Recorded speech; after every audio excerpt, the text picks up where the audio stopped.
বন্ধু,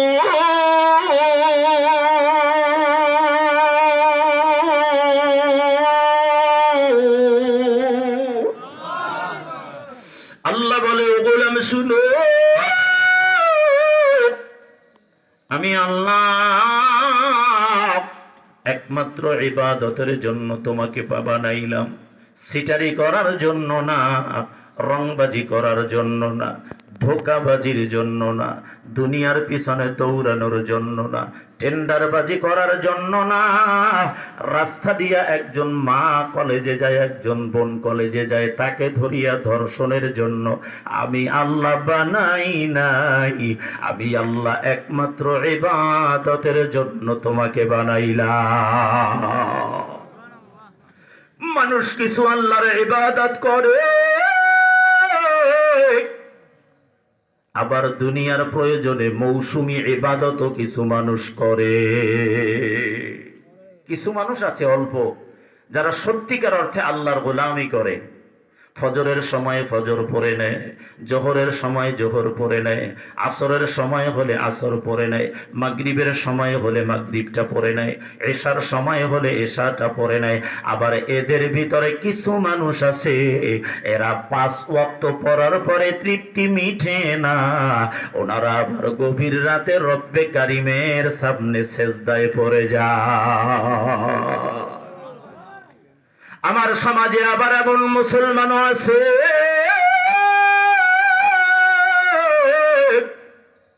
সারা বছর নামাজ নাই, শুধু ঈদের দিন 2 রাকাতের মুসল্লি আছে না না?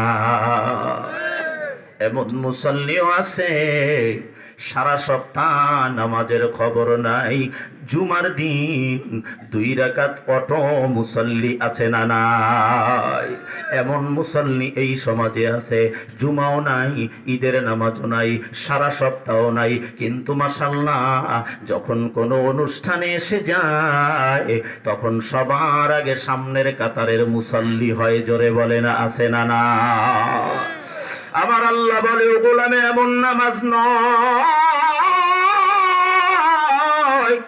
কই কেমন নামাজ তুমি পড়বা? আল্লাহ বলে সূরা মুমিনুনের 2 নম্বর আয়াত, আল্লাযীনা হুম ফি সালাতিহিম খাশিউন।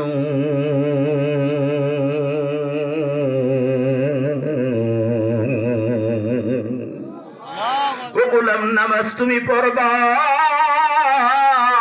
খুশু খুজুর নামাজ পড়বা, মনোযোগের নামাজ তুমি পড়বা, একাগ্র চিত্রের নামাজ তুমি পড়বা। বলে কেমনে পড়া যায়?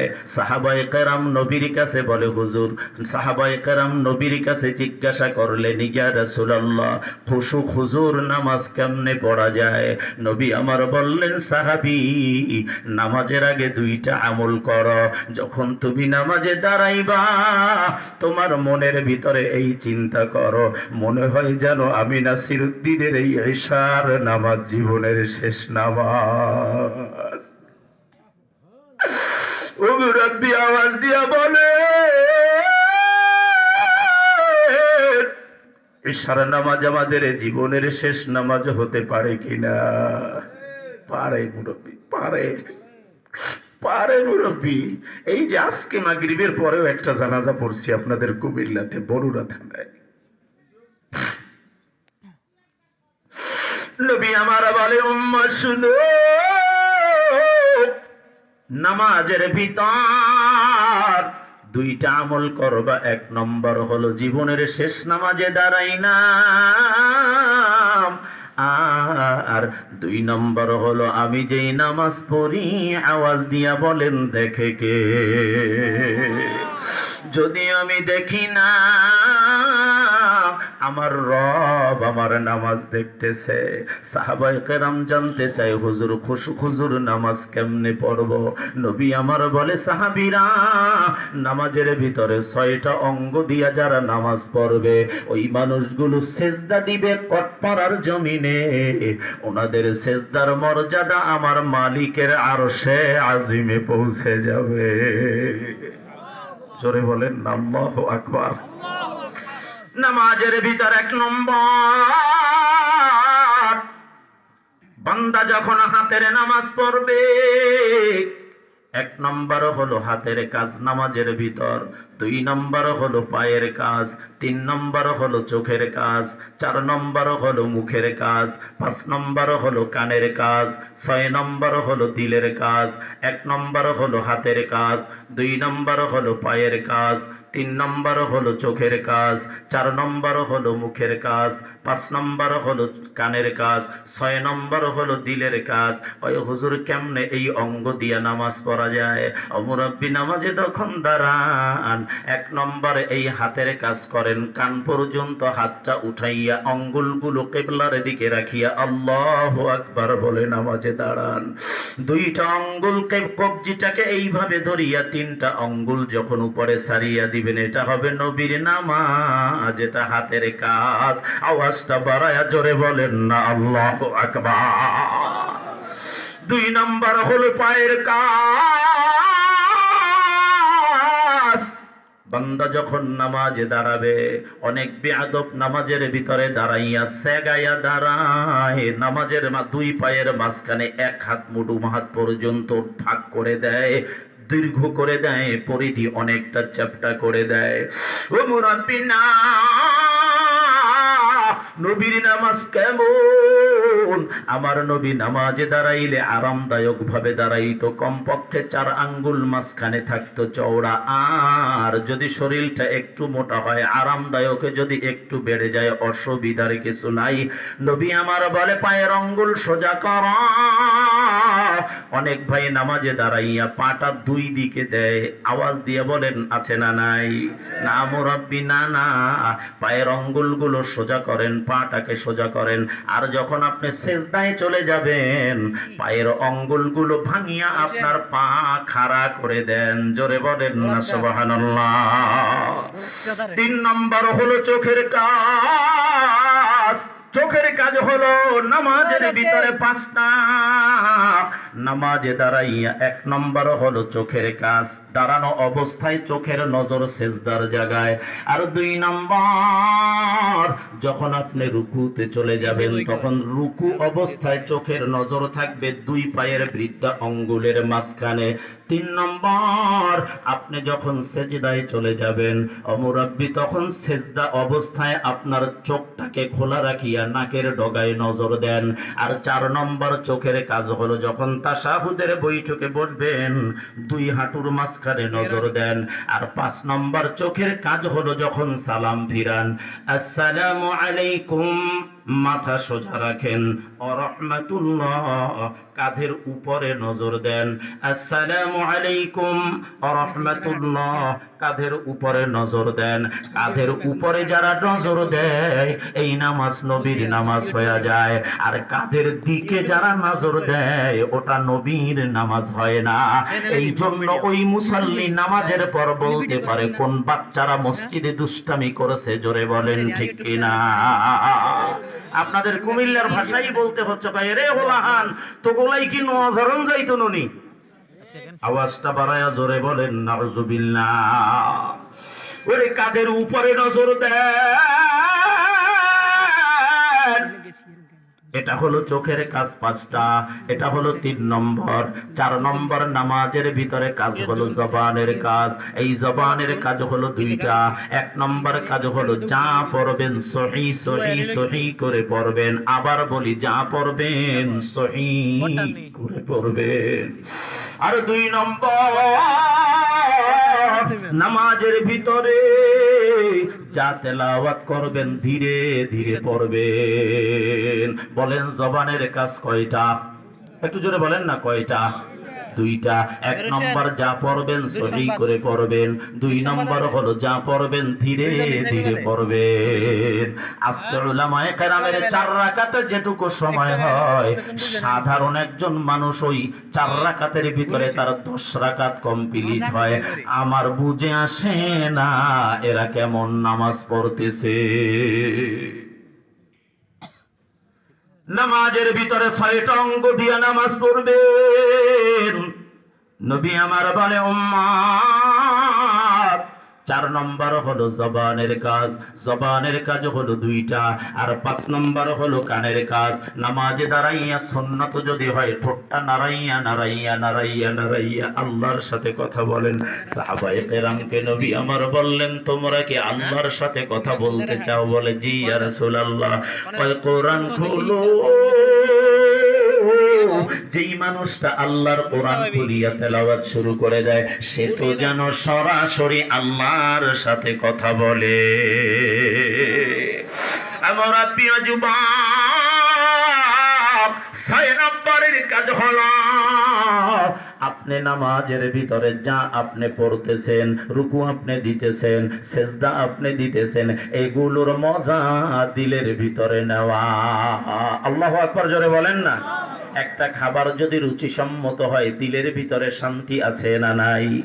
আপনার ছেলেটা প্রবাসে থাকে, প্রতি মাসে টাকা পাঠায় 1 লাখ, 1 মাসে পাঠাইছে 5 লাখ হালাল ভাবে। ফোন দিয়ে বলছে, আব্বা জান এই মাসে হালাল ভাবে 5 লাখ টাকা পাঠাইলাম, টাকা এখনো পাঠায় নাই, অ্যাকাউন্টে পাঠাবে, বাবাকে শুধু খবরটা দিয়েছে। আওয়াজ দিয়ে কটপাড়ার মুসলমান বলেন, ওই বাবার দিলে শান্তি আছে না না? ওই বাবা সকালবেলা আসিয়া চায়ের দোকানদারে মুরব্বীদেরকে বলে, চা খাওয়াও, বন্ধু মহল সকলকে চা খাওয়াও।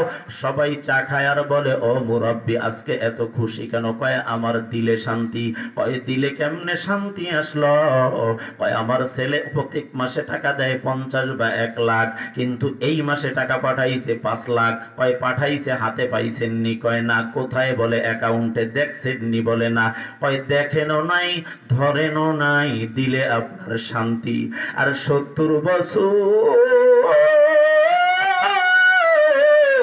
এই কটপাড়ার জমিনে ও মুরব্বি আল্লাহ আপনাকে হায়াত দিয়েছে, আজকে 40 বছর 50 বছর ধরে নামাজ পড়তেছেন, একটা ওয়াক্ত নামাজের মজা দিলে লাগায় নাই, একটা রুকুর মজা দিলে নাই, একটা সেজদার মজা দিলে নাই। আওয়াজটা বাড়াইয়া জোরে বলেন, এমন নামাজি আছে না নাই? সাহাবায়ে কেরাম জানতে চাই, ইয়া রাসূলুল্লাহ দিলের মজা কখন পাওয়া যায়? নবী আমার বলে, শোনো, যখন দেখবা আজান হয়ে গেছে দিলের ভিতরে ছটফট শুরু হয়ে যায়। বলে কিসের ছটফট?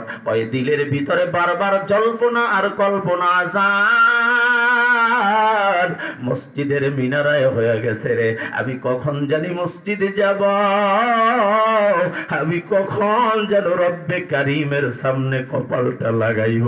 আর যখনই বান্দা কপালটা লাগায় দিলের ভিতর শান্তি দিয়ে দেয় কে? জামাতটা পায় নাই, অন্তরে ছটফট।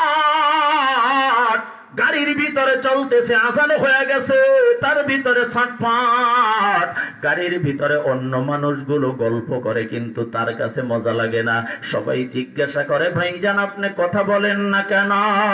কয় কথা আমি কেমনে বলবো? আমার রব্বে কারীম না ডাক দিয়েছে হাইয়া আলাস সালাহ, আমার রব্বে কারীম না ডাক দিয়েছে হাইয়া আলাল ফালাহ। আসো তুমি নামাজের দিকে আসো। কয় নামাজের দিকে আসলে কি হবে? কয় নামাজের দিকে আসলে তোমার কল্যাণ হয়ে যাবে। ওই মানুষটা নামাজ ছুটে গেলে, ওই মানুষটার জামাতটা ছুটে গেলে কলিজায় ছটফট শুরু হয়ে যায়।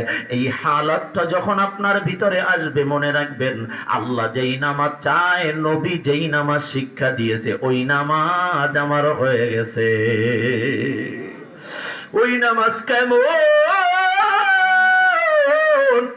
আম্মা জান আয়েশা সিদ্দিকা রাদিয়াল্লাহু তাআলা আনহা একদিন এশার নামাজের পরে নবীকে নিয়ে ঘুমাইলেন।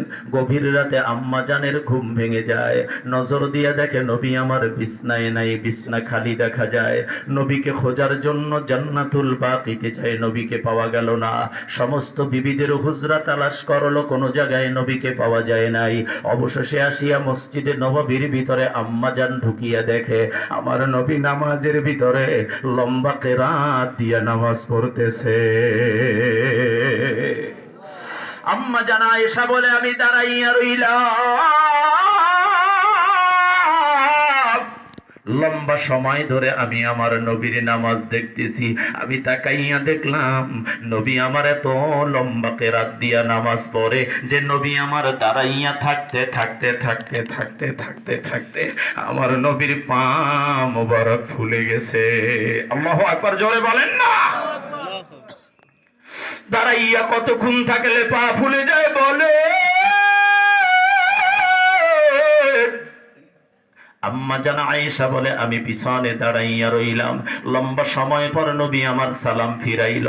পিছনে নজর দিয়ে দেখে আমি আয়েশা দাঁড়ানো। নবী আমার বলে আয়েশা তুমি কতক্ষণ আগে আসছ? ইয়া রাসূলুল্লাহ হঠাৎ ঘুম ভেঙে গেছে, নজর দিয়ে দেখি আপনি বিছানায় নাই। আপনার তো মদিনায় শত্রুর অভাব নাই, আপনার জন্য আমি চিন্তায় পড়ে গেলাম। একটা রাতের জন্য আপনাকে আল্লাহ মেহমান বানাইয়া আমার ঘরে পাঠাইছে। আমার ঘর থেকে যদি আপনি বের হয়ে যান আমি চিন্তায় পড়ে গেলাম। অবশেষে লম্বা সময় ধরে দাঁড়াইয়া দাঁড়াইয়া আপনার আপনি নবীর নামাজ দেখলাম। নবী আমার বলে আয়েশা বলো চোখ থেকে তোমার পানি কেন পড়তেছে? আম্মা জান আয়েশা ডাক দিয়া বলে ইয়া রাসূলুল্লাহ আপনি নবীর আগেও গুনাহ নাই, আপনি নবীর পরেরও কোনো গুনাহ নাই, এমন মাসুম নবী এত লম্বা সময় ধরিয়া নামাজে দাঁড়াইয়া রইল, এইটা দেখিয়া আমার চোখ থেকে পানি পড়তেছে। নবী আমার বলে আয়েশা শোনা, আমার আল্লাহ তাআলা আমাকে গুনাহ মুক্ত বানাইছে। আমার আগেরও কোনো গুনাহ নাই, আমার পরেরও কোনো গুনাহ নাই। আমি নবী মাসুম হইয়া কেন আমি এই জমিনে কপালটা লাগাইয়া দাঁড়াইয়া দাঁড়াইয়া লম্বা লম্বা কেরাত দিয়া নামাজ পড়ি কেন জানো? নবী আমার বলে আয়েশা শুনো, যেই আল্লাহ আমাকে সমস্ত নবীদের ইমাম বানাইছে, আল্লাহু আকবার, জোরে বলেন না। যে আল্লাহ আসমানি শ্রেষ্ঠ কিতাব আল্লাহ আমার উপরে নাজিল করছে,